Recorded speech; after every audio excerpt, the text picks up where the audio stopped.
So what is Perpetual Protocol all about? What are some of the improvements that come with the recently launched version 2 of the protocol? How does it make use of Uniswap v3? And what are perpetual futures in the first place? You'll find answers to these questions in this video. Before we begin, if you want to learn more about decentralized finance and the technology behind it, make sure you subscribe to my channel, hit the bell icon, and enable all notifications. Perpetual Protocol is a DeFi project with the main goal of creating the best, most accessible, and most secure decentralized exchange for perpetual futures.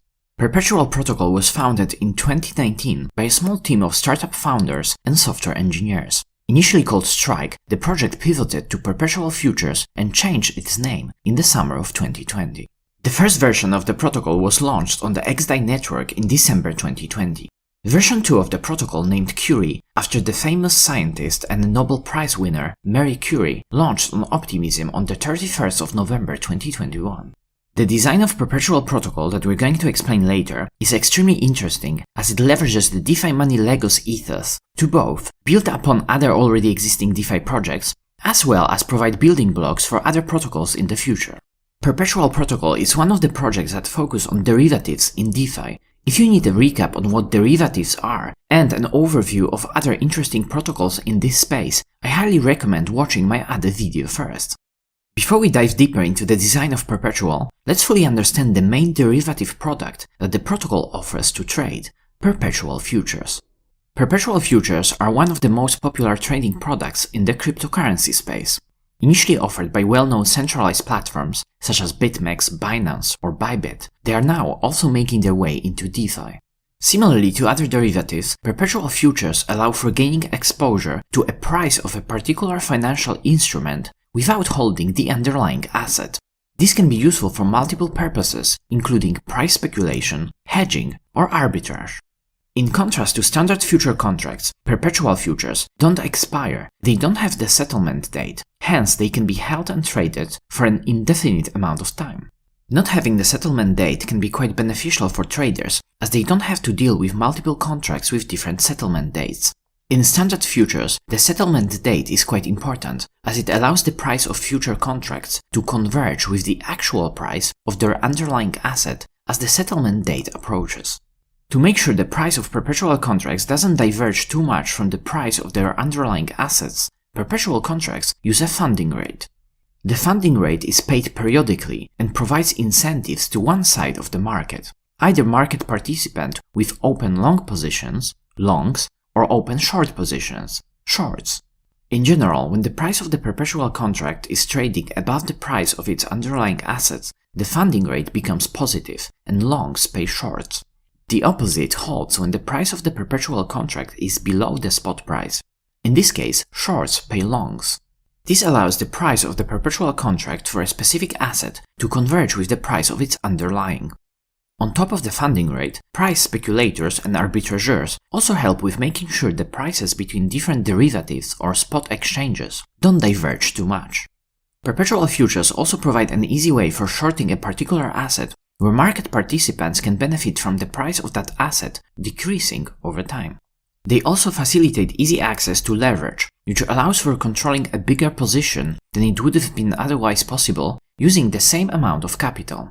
This can be useful in certain scenarios, but it can also be quite dangerous, as under-collateralized positions can be liquidated when the market moves against the trader's position. In general, derivatives markets help with the price discovery of different assets, as they provide a place where all market participants can meet and easily trade, usually in big sizes. For certain financial instruments, derivatives markets can even become their primary markets for price discovery. I hope this gives a good basic overview of what perpetual contracts are. Time to dive into a protocol that provides easy access to these financial products: Perpetual Protocol. Perpetual Protocol allows for trading different perpetual contracts of the most popular cryptocurrencies, like Bitcoin or Ethereum, with multiple other coins that will be added to the protocol in the future. In contrast to centralized exchanges offering similar products, Perpetual Protocol doesn't hold custody over users' funds, so users are always in full control of their assets. On top of this, it allows its users to trade in a permissionless and fully transparent manner. At the moment, Perpetual makes use of the USDC stablecoin as its primary collateral. This can be expanded into other types of collateral in the future. Having USDC used across the platform also means that all trades are settled in USDC. This means that if a user speculates on the price of Ether and, let's say, doubles their money, they'll end up with more USDC in their account after closing their position. The V1 of the protocol was initially deployed on Ethereum Layer 1, but after experiencing problems with slow execution and high transaction fees, the protocol was released on XDAI at the end of 2021. V2 iterated on the initial design and introduced a new model for managing positions and executing trades that makes use of Uniswap v3 and its concentrated liquidity. And by the way, if you need a recap on how Uniswap v3 works, you can check my other video here. At the center of Perpetual Protocol design lies the Clearinghouse smart contract.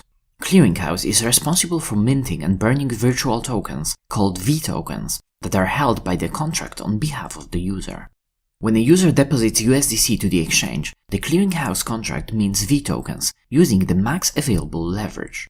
This doesn't mean the user has to use the maximum leverage when opening a position, and it only gives the user the opportunity to do so by issuing the maximum number of tokens that the user may or may not use. As an example, if the user decides to deposit 1000 USDC, the protocol would issue 10,000 V-tokens, in this case VUSDC. To create a particular position, the user can select the product they want to trade and use V-tokens to enter the position. For example, if the user wants to go long on BTC, they can instruct the clearinghouse to trade their VUSDC tokens for VBTC. In this case, the protocol would use a Uniswap v3 VUSD VBTC pool. As mentioned earlier, depending on the leverage ratio that the user selects, they can be using either some or all of their VUSDC tokens. Whenever the user decides to close their BTC position, they can trade the VBTC tokens back to VUSD, securing their profit or loss depending on what happened to the Bitcoin price since they opened the position. On top of being used by traders, the clearinghouse contract is used by makers. In Perpetual, makers are market participants that provide liquidity to the Perpetual Futures exchange. By doing so, makers make money by accruing trading fees whenever someone trades against the pool where they provide liquidity. Makers can also use leverage when providing liquidity. Due to the Uniswap v3 design, providing liquidity is a bit more tricky than on other AMMs. In particular, makers have to decide in which price range they want to provide liquidity.